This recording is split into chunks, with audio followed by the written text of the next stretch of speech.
This episode is sponsored by the Hollywood Casino at Charlestown Races in West Virginia. August entertainment includes the $1 million Charlestown Classic Race and Festival. Enjoy live racing, live entertainment, food trucks, and more. Fun for the whole family. Details at HollywoodCasinoCharlestown.com. Must be 21 to enter the casino floor and attend a show. Gambling problem? Call 1-800-GAMBLER.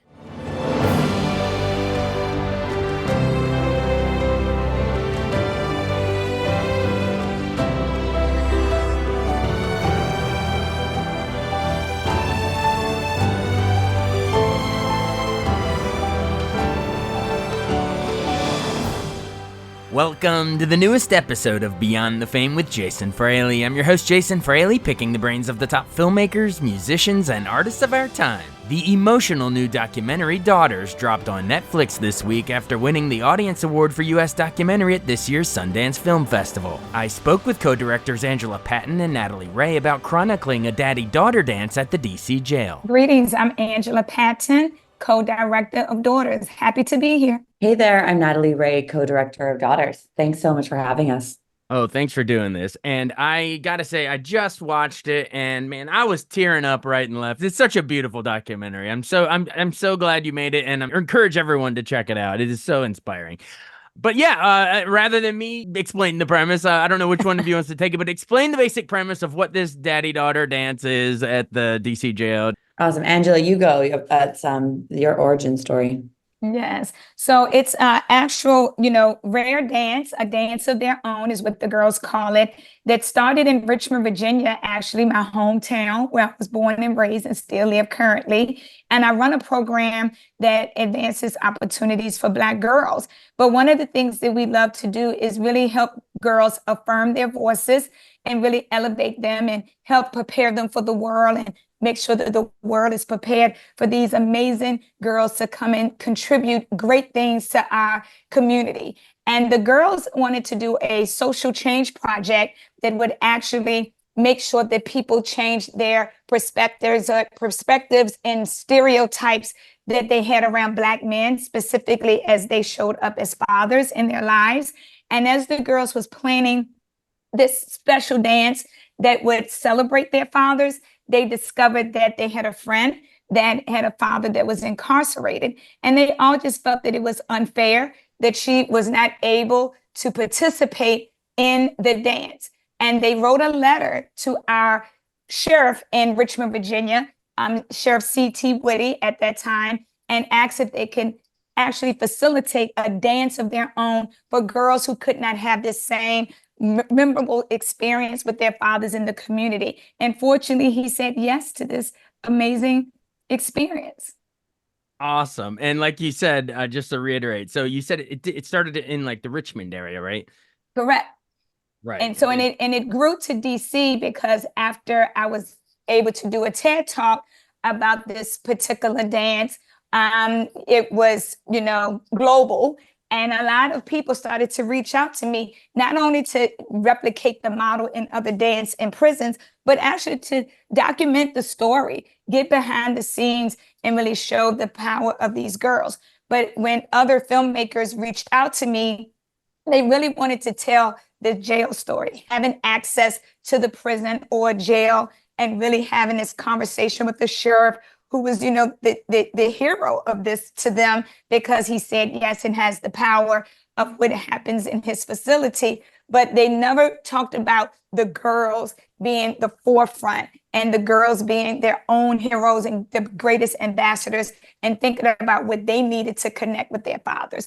But Natalie actually emailed me and asked me if I would meet with her about a film that would center the girls. And that really sparked my interest. And then we actually met in Richmond. She took the time to get to know the program, met with past participants of the Date with Dad program and invited me to join her in being a co-director of Daughters. I love it. And I want to get into some of the great characters that emerge, both the kids and the fathers and mothers really too. But one more sort of big overview question first.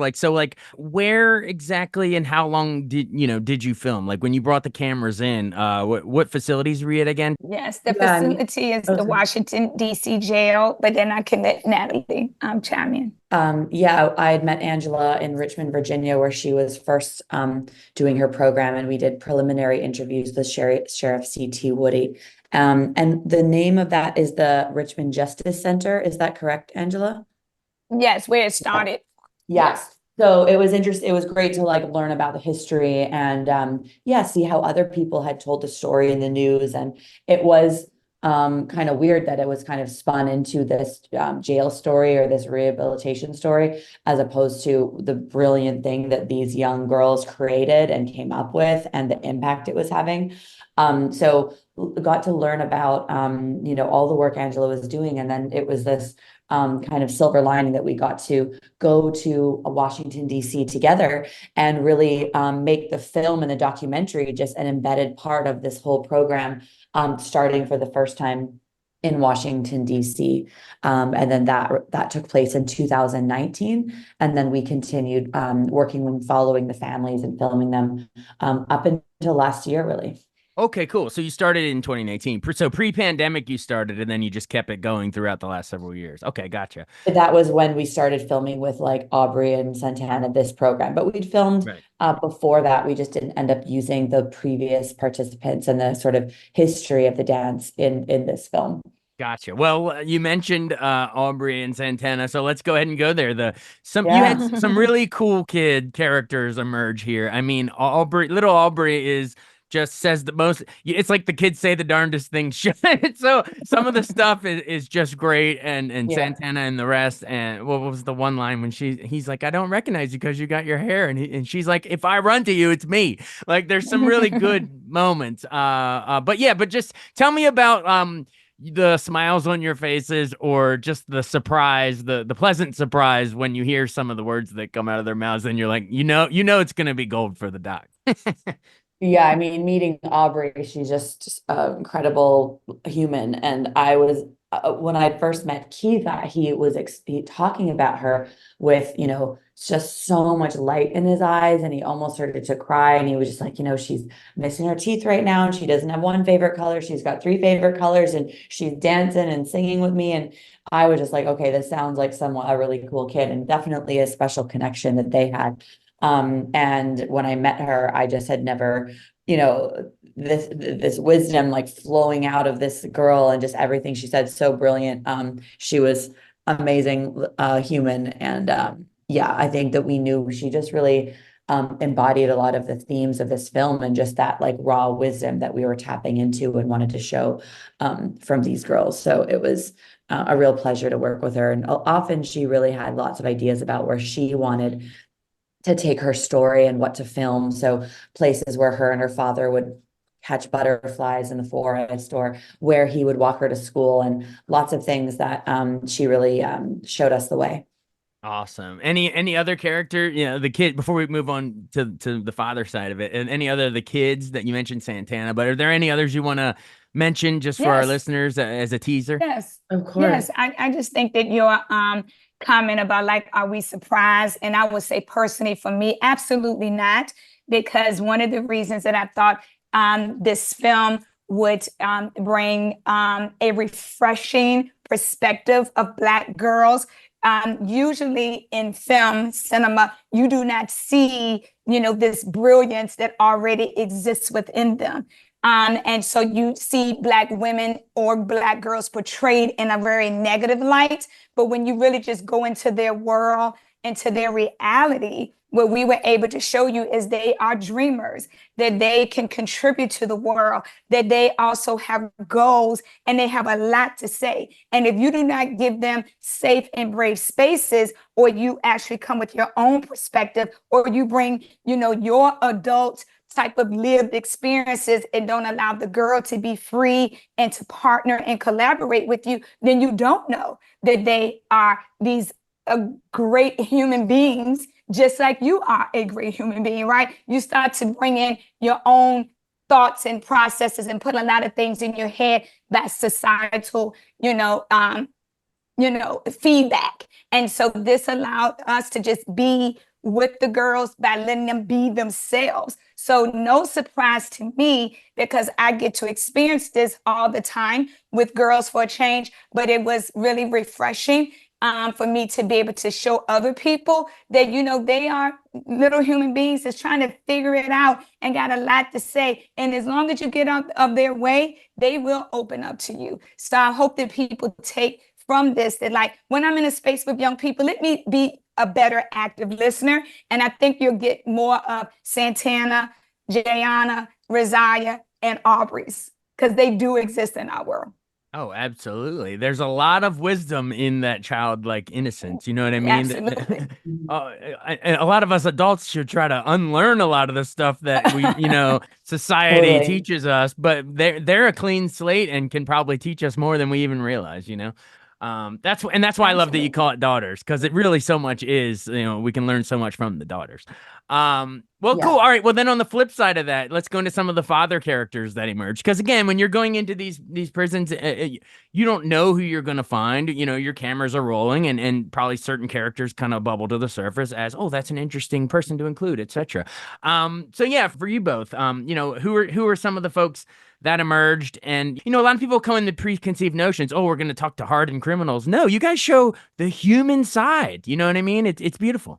Yeah, I mean, one of the hardest parts about the edit and crafting this has been shortening those wonderful fatherhood circles, because every single one was 2 hours and could have been its own, episode or podcast. Like they're all incredible men. You mean like the just therapy sessions with the counselor guy? Yeah. Chad. So yeah, those were They're coaching sessions, not therapy. yeah. Coaching sessions. And what was the guy's name? Chad what? Yes, Chad Morris. He's Okay, a cool. fatherhood coach. Okay, cool. Yeah, so they were I think all of the fathers said such beautiful things and showed really different connections to their kids, and the way that they sort of just work together with Chad, talking about different things and opening up over the course of the 10 weeks and towards the dance. It was really special that they felt comfortable to do that in a space that doesn't normally, lend itself to like opening up emotionally and talking about children and stuff like that. But yeah, I remember Keith always, really just so he was able to just express himself so beautifully with Aubrey. I just felt the love, and same with Alonzo. But that's why in those sections of the film, it's really a group conversation, because all of them had amazing things to say and stories to bring to the table.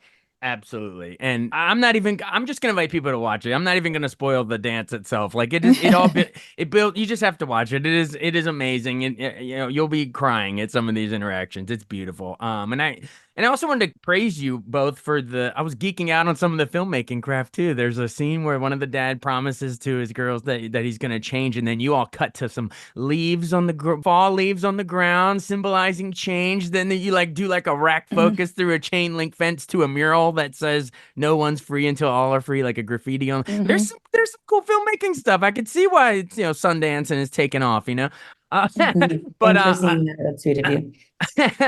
But anyway, I was told we got time for one more question. So let's talk about the little epilogue stats there at the end. I know it says 95% of the dads that are in this program end up staying out of jail. So that's great. But I wanted to ask about, you dedicated it to your dads. So let's end on that personal note. What are their stories and why that sort of inspired the two of you to make this? I think that's a good way we can sort of wrap it up. Nice question. Angela, do you want to go? You can go first. Okay. I mean, this film is really full circle for me, because when I was 6 years old and I learned that endangered species was something that exists in the world, I was so upset to understand that. And my dad was like, well, there's something you could do about it. You could try to make a little documentary. We could rent a VHS camera, and I could show you how to do that and edit the material together. So my dad really opened my eyes up to the ability to do social impact work and make documentaries. And he helped me from the age of 6 and 9. We made a whole bunch of projects together. And so I really wouldn't be here unless I had that support and love from my dad. And it's really cool for us as a family now. Right. And so for me, why wouldn't I include my father? He's been, a champion of all the work that I've done to support Black girls in my community. But the first Black girl he, really supported was me, and he's always been my inspiration. I know that, many decisions that I have made around all of my relationships, which includes even the husband that I have today, is because I saw those character traits around, showing up, being accountable, bringing humor and laughter and being silly, and just he was the first person who told me that I was a princess that would grow into this amazing queen. And now he tells me that I wear the crown perfectly and he needs to make no further adjustments. But as my father continues to every day, still sends me his beautiful cliches about how I should move in this world. At 85 years old, I'm very fortunate. And I'm very grateful that I still have him as a part of this journey. So why wouldn't I include him? Because I know that I am not doing this alone. I know that he has me even when he's not with me, physically to, travel and to be at every film festival or to go to my programs. He's always right beside me, whispering in my ear one of his amazing cliches on how to get up and thrive and do it again. And so I'm definitely grateful for him. Well, that is great. I'm sure very proud of you both and everyone involved in this movie. Again, everyone, it's called Daughters, a beautiful, beautiful must-watch documentary now streaming on Netflix as of this week. So everyone check it out. We should tell everybody it won the Audience Award for documentary at Sundance. It was up for the Grand Jury Prize there too. So this is the real deal, everybody. And hopefully I'm pulling for you guys for Oscar consideration. I'm hoping. Thank you. Oh, thank you. We appreciate that. Appreciate you. Thank you, Jason. Be well. Thanks for the movie. So See ya. You too. Bye-bye. Thanks for having us.